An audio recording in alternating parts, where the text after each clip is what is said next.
Sarah Pierce is a 30-year-old homemaker residing in a quiet suburban enclave in Massachusetts. She had once pursued a PhD in English but put her academic ambitions on hold after marrying Richard and becoming a mother to their 5-year-old daughter, Lucy. Her days now revolve around caring for Lucy and joining 3 other stay-at-home mothers at the local park: the stern and judgmental Mary Ann, the more reserved Teresa, and Cheryl. These women find their amusement in discreetly observing Brad Adams, a striking and well-built father who brings his son, Aaron, to the park.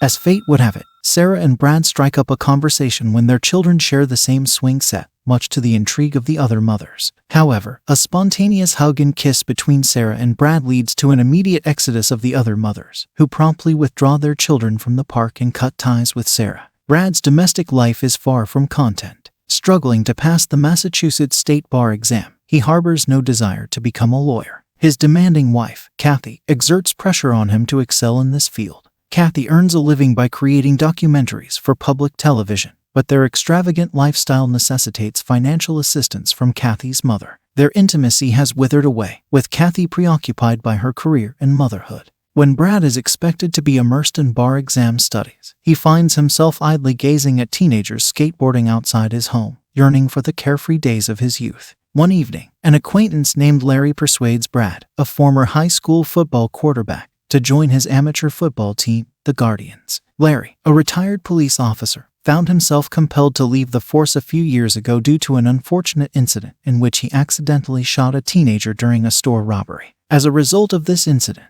he became estranged from his wife and has since dedicated a significant portion of his time to antagonizing Ronnie McGorvey, a peculiar neighbor who was recently released from prison after serving several years. Ronnie's criminal history is marred by convictions for indecent exposure to a minor and multiple cases of sexual misconduct involving young girls. While Brad feels uneasy about Larry's relentless campaign to pressure Ronnie into relocating from the neighborhood, he seldom takes action to dissuade or hinder Larry's efforts. Sarah's marriage to Richard lacks the spark of romance, much like Brad's with Kathy. However, the underlying cause is quite distinct. Richard grapples with an addiction to internet pornography, which has drained the passion from their relationship. The turning point occurs when Sarah catches him in a compromising situation in his office, leading them to sleep separately. Sarah, yearning for a sense of allure and connection, purchases a flattering swimsuit and starts attending the public pool with the knowledge that she's likely to encounter Brad there. Their bond deepens into a profound, though primarily platonic, relationship, and their children also form close friendships. Brad is captivated by Sarah's genuine interest in him, even if he doesn't consider her particularly physically appealing. Meanwhile, Sarah craves the sensation of being sexually desired by someone as conventionally handsome and masculine as Brad. One day, they are forced to leave the pool due to a sudden rainstorm, leading them back to Sarah's home. It's during this unexpected encounter that Brad stumbles upon a photo of himself hidden among a collection of Shakespearean sonnets. Their mutual desire becomes too intense to suppress, and they engage in a passionate and romantic rendezvous in the basement while their children slumber upstairs. In this way, their emotional infidelity evolves into a physical affair. Meanwhile, Ronnie leaves with his mother, May, who has taken him in after his release from prison.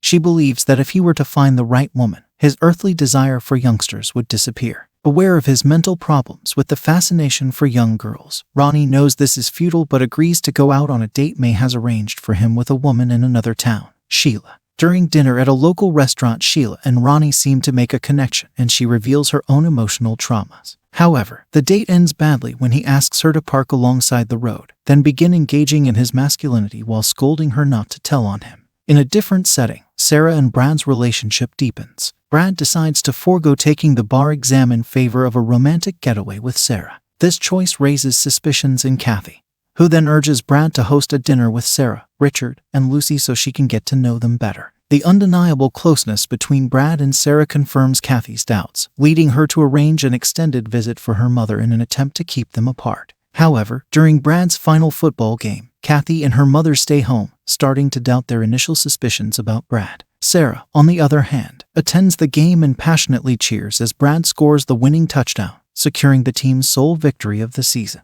Following the game, while Larry waits for Brad at a nearby bar to celebrate their victory, Brad and Sarah share an intimate moment on the field. Brad confesses that it's the happiest moment of his life and asks Sarah to run away with him, to to which she enthusiastically agrees. Feeling deeply hurt by Brad's no-show, Larry heads over to Ronnie's house and resorts to using a bullhorn to provoke Ronnie, causing quite a commotion in the neighborhood. Concerned neighbors emerge, imploring him to cease his disruptive behavior, but May confronts him with anger. Tragically, in the midst of this confrontation, May suffers a severe heart attack. As a result, Larry is apprehended and charged with assault and battery, while May is rushed to the hospital. Ronnie, drained and anxious, sits in the waiting room while May's condition worsens. Eventually, May passes away in the hospital, and her final gesture is a heartfelt note to Ronnie: "Please be a good boy." Overwhelmed by grief, Ronnie vents his frustration by destroying a significant portion of his mother's cherished collection of Hummel figurines. His emotions boiling over, he retrieves a butcher knife from the kitchen, the weight of the recent tragedy bearing heavily on his shoulders. On that very fateful night, Sarah and Brad make a pact to meet at the park where they initially crossed paths to embark on their escape together. Before setting off, Brad takes a moment to tuck Aaron into bed, expressing his love for him. He then writes a heartfelt note to Kathy, explaining his decision to leave, all while she and her mother are occupied with washing the dishes. However, on his way to the park, Brad is once again drawn into the world of the skateboarding teenagers who've been a recurring distraction.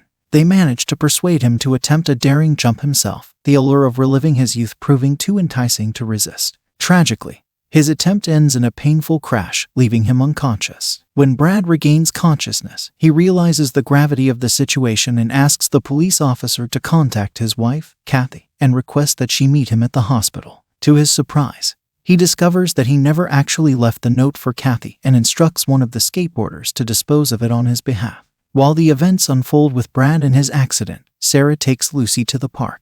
However, her world is shaken when she unexpectedly encounters Ronnie, who appears to be in a disheveled state. In a moment of alarm and concern, Sarah watches as Lucy briefly disappears, and this unsettling experience makes her realize that leaving Richard for Brad would be a grave error. Filled with a sense of responsibility and the realization of what truly matters, Sarah takes Lucy back home, ensures she's safely tucked into bed, and ultimately decides to stay. Larry is overwhelmed with guilt and remorse over the tragic outcome of the confrontation with May. Driven by a genuine desire to make amends, he searches for Ronnie and eventually locates him in the park, the same place Sarah left him. Shockingly, Larry discovers blood on the ground and realizes the gravity of the situation.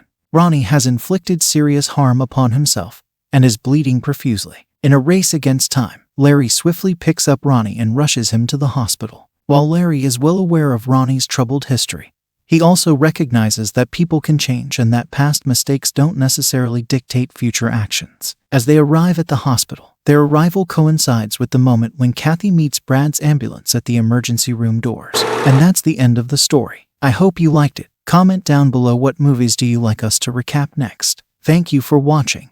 Don't forget to like and subscribe. Until next time.